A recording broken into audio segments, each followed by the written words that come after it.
The locked door beneath my grandparents' house that no one knew existed. Hi everyone. Before we get into today's video, I need your help. We've noticed that the channel's reach has been dropping a bit, and one of the best ways you can support us is by subscribing. It's quick, free, and helps us keep bringing you new and interesting stories. Your support means the world to us, and together we can grow this channel. Thank you so much. Now let's get to today's story. I'm writing from a temporary account for obvious reasons, and I've changed some details to protect my anonymity. I never believed in family curses, not until we inherited my grandparents' house. The key arrived 3 weeks after the funeral, delivered by a lawyer whose hands trembled slightly when he passed me the manila envelope. Inside was a single iron key, heavy and cold, attached to a tag with an address I hadn't seen in 15 years, 1847 Millbrook Lane. Your grandmother's final wish was that you have the property, the lawyer said, avoiding my eyes. The house has been in your family for 4 generations. My wife Sarah squeezed my hand as we stood on the lawyer's office threshold. Are you sure about this? She whispered. I wasn't, but the apartment lease was ending.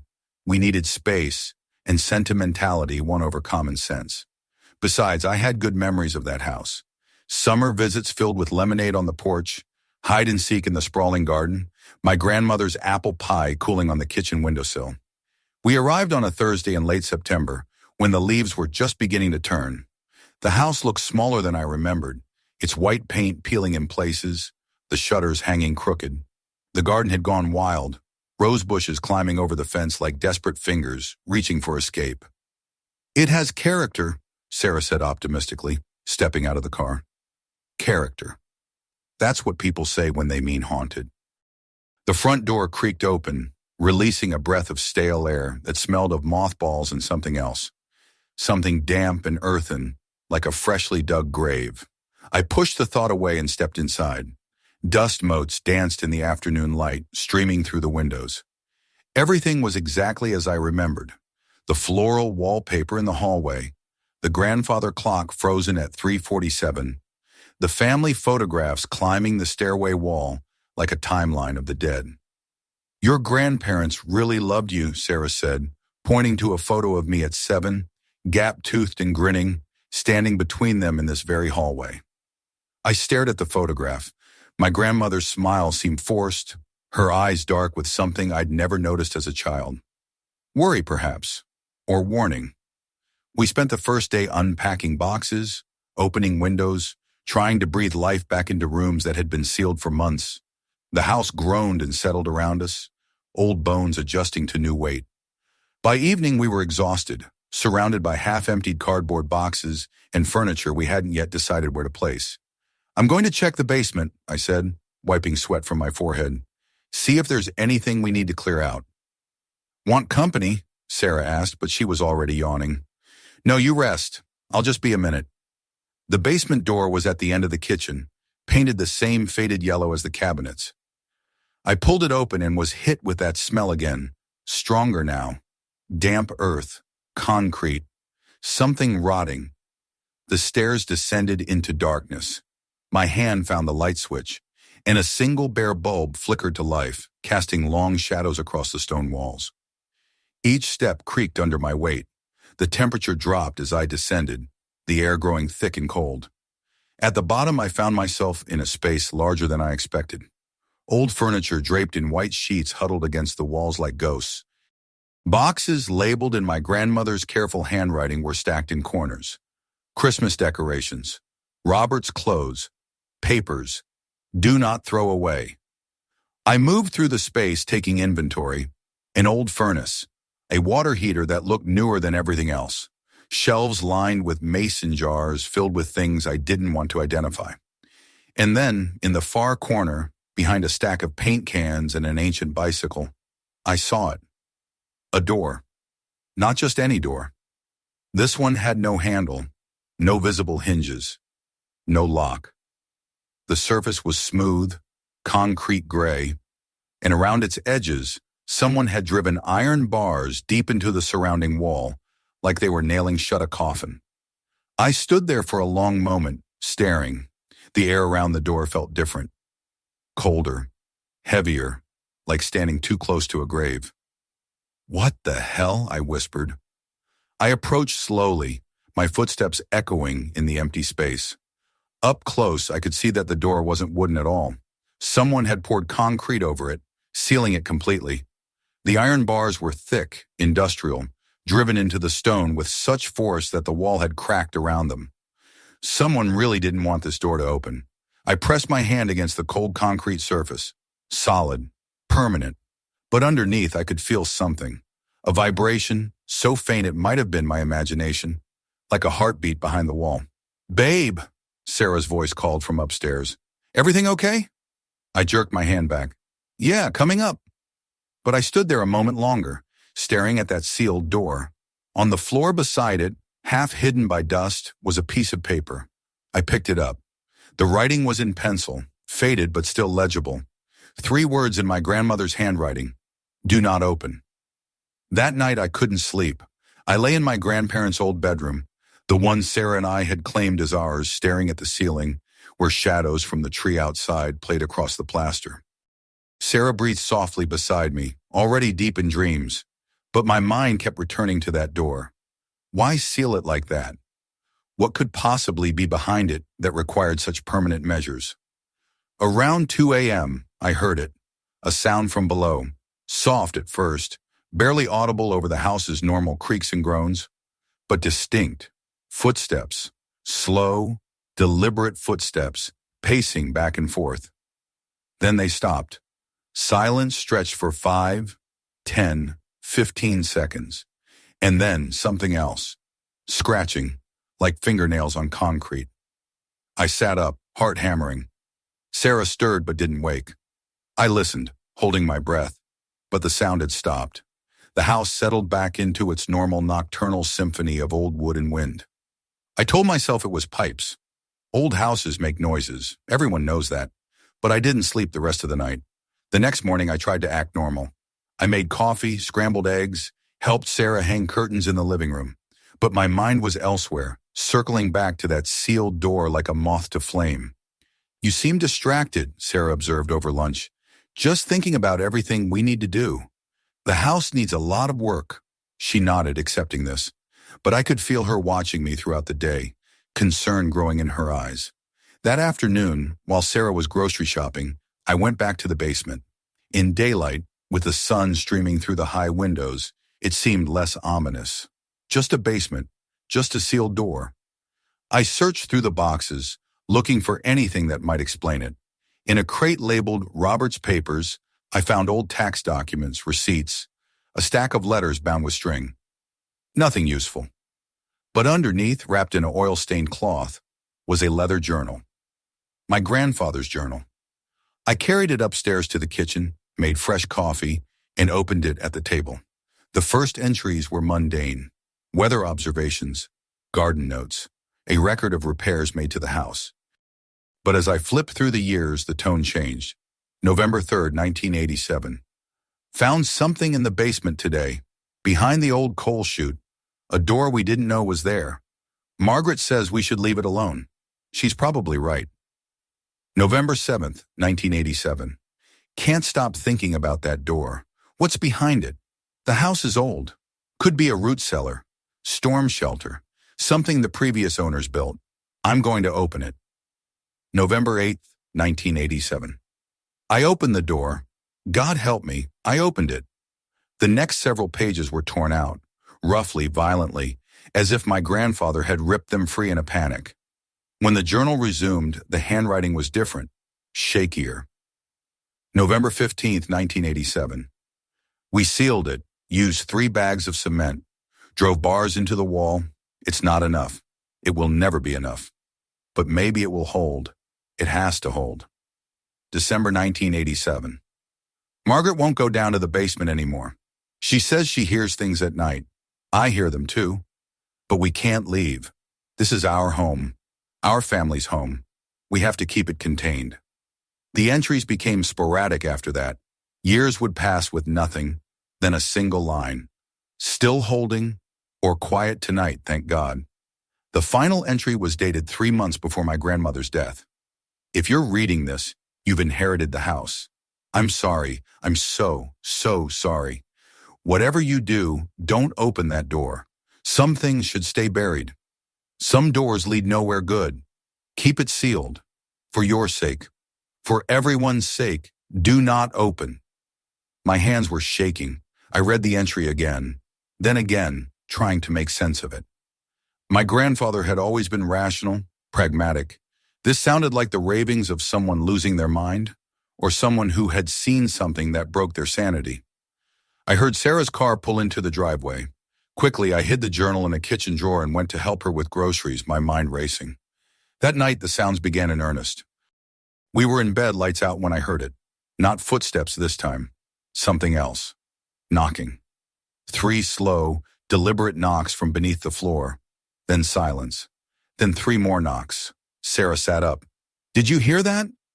"Pipes," I said automatically. "Old pipes." But we both knew pipes don't knock in patterns. The knocking continued. 3 beats, pause, 3 beats, pause. Like someone trying to communicate. Like someone asking to be let out. "That's coming from the basement," Sarah whispered. I wanted to disagree, but I couldn't. The sound was directly below us, no question. "I'll check it out," I said, throwing off the covers. "Not alone you won't." We went together, Sarah gripping my arm as we descended to the kitchen, then to the basement door. I flicked on the light and we stood at the top of the stairs listening. Silence now. Complete, suffocating silence. "Maybe it stopped," Sarah suggested hopefully. I started down the stairs. Each step felt like descending into a tomb. The basement stretched before us, shadows dancing in the weak light. Nothing had changed. Everything was exactly as I'd left it, except the air. The air felt different, charged, like the moment before lightning strikes. We moved through the space toward the sealed door. As we got closer, I noticed something I'd missed before. Scratches on the concrete, fresh scratches cutting through the dust. Long parallel gouges, as if someone had raked their fingers down the surface. From the inside. "Jesus Christ," Sarah breathed. I reached out to touch the scratches, and the moment my fingers made contact with the concrete, we heard it. A voice, muffled, distant, but unmistakably a voice coming from behind the sealed door. "Please." Sarah stumbled backward. I stood frozen, my hand still pressed against the cold concrete.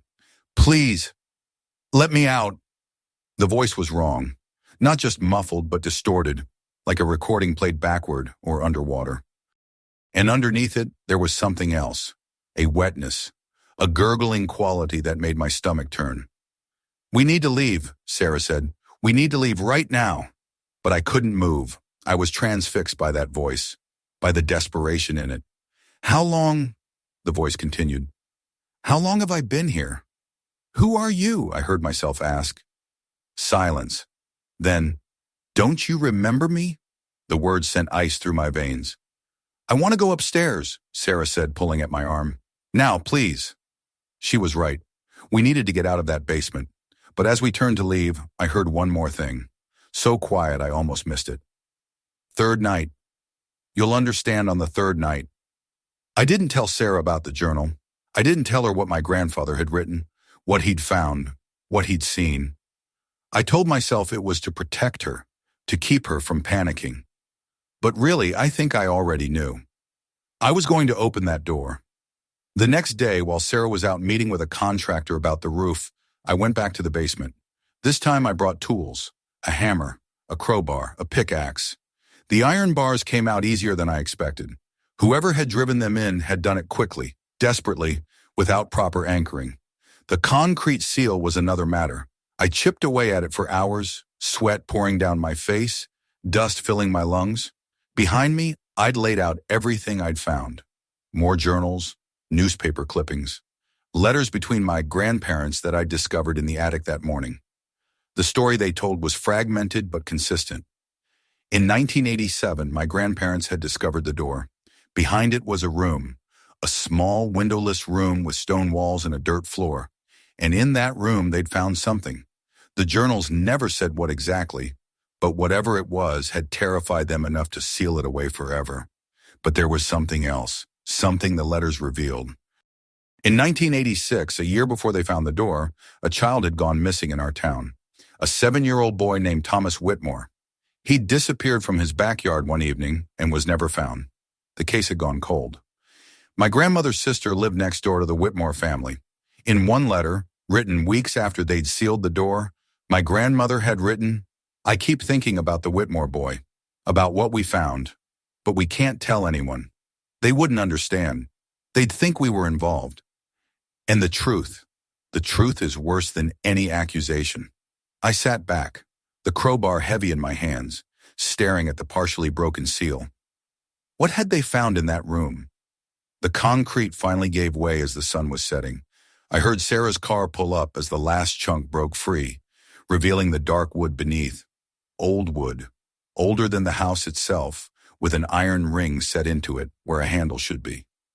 "Honey," Sarah's voice called from upstairs. "You down there?" "Yeah," I shouted back, my voice hoarse. Just finishing something up." I heard her footsteps in the kitchen, then silence. She wasn't coming down. Thank God. I turned back to the door. In the failing light, I could see symbols carved into the wood. Old symbols, worn by time but still visible. Protective symbols, I thought. The kind you see in books about folklore and superstition. Someone had tried to ward off whatever was inside. I reached for the iron ring. "Don't." I spun around. Sarah stood at the bottom of the stairs, her face pale in the dim light. "Don't open it," she said again. "Please. I found this upstairs." She held out a piece of paper. Another note, this one in my grandmother's handwriting, found tucked inside a photo album. "To whoever comes after us. We did what we thought was right. We tried to help.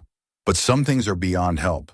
Some things exist in places they shouldn't, and opening doors to those places only lets them spread. The room has always been here. Before our house, before this town. It's older than any of us can understand. We found out too late. Don't make our mistake. Keep it sealed. Keep it forgotten.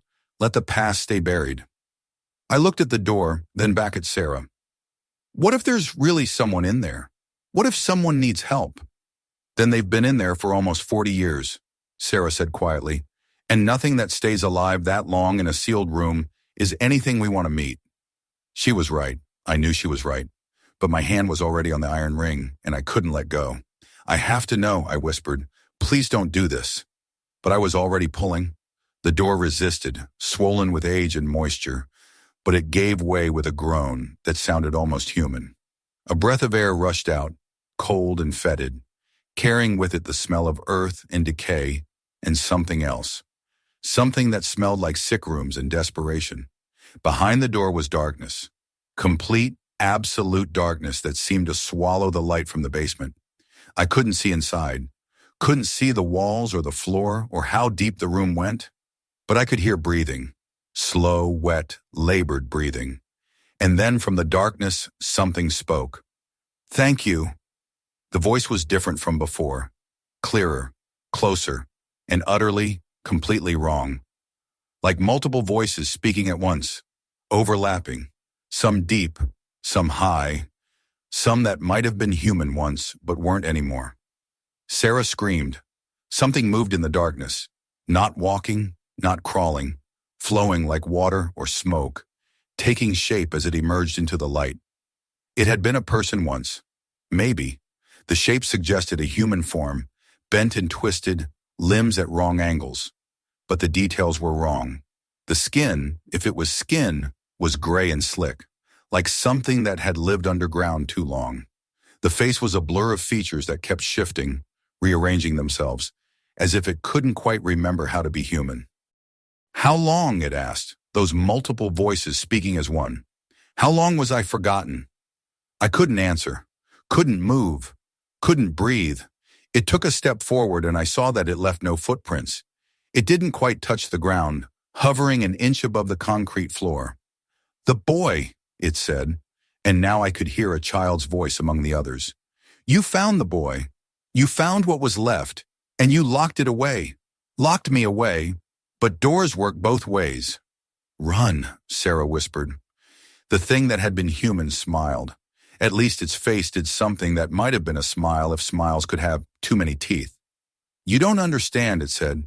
"I can't leave. Not really. I'm part of this place now. Part of the walls, the foundation, the earth beneath.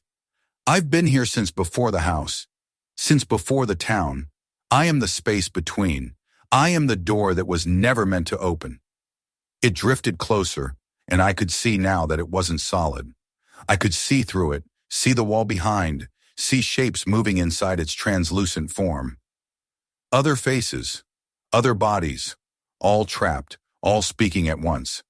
But now you've opened me, it continued. Now you've let me out, and I can finally finish what I started. The Whitmore boy was just the beginning. There were others before him. There will be others after, because some hungers never die. They just wait. They just sleep behind locked doors, dreaming of the taste of life.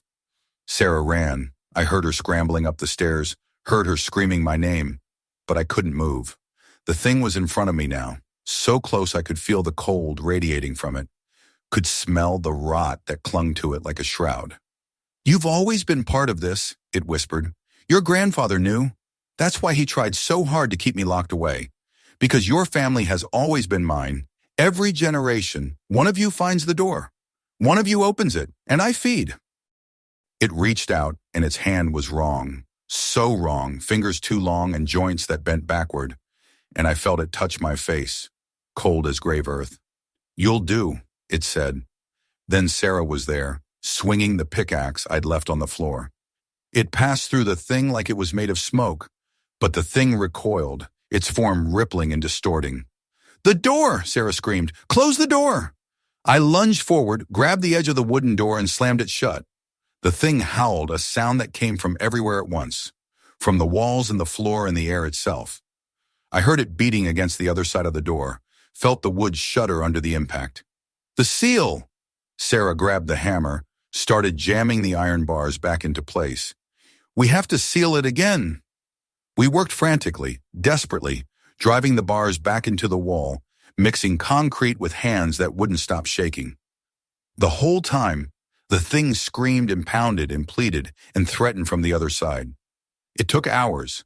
By the time we finished, my hands were bloody and my lungs burned from the dust. The door was sealed again, stronger than before. But we could still hear it. Faintly through the concrete and iron, we could hear it whispering. "I'll wait. I'm good at waiting, and there will be others. There are always others. Someone always opens the door." We left the next morning. Didn't pack, didn't clean up, didn't even lock the front door. We just got in the car and drove, leaving everything behind. The lawyer was confused when we said we wanted to donate the house to the Historical Society, that we never wanted to see it again. He asked if there was something wrong with it, if we'd found some structural issue.